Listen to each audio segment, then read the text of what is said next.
I'm Sarah Dipstick, and I want to be vice president.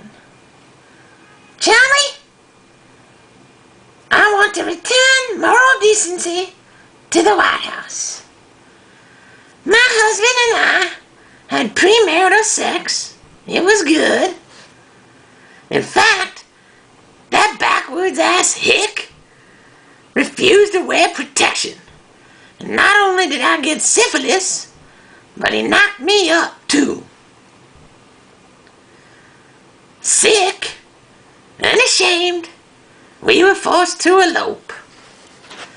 My sexy, childish ways have set an impressionable example for my children.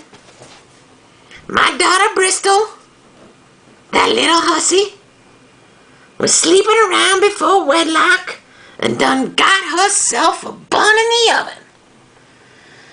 She wanted to do the right thing, like her mama, and elope, but she didn't know which of the Johns had knocked her up.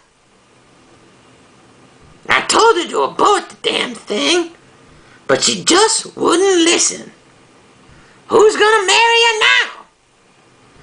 Anyways, Charlie, you can clearly see why I'm the right candidate to provide our nation with a moral compass.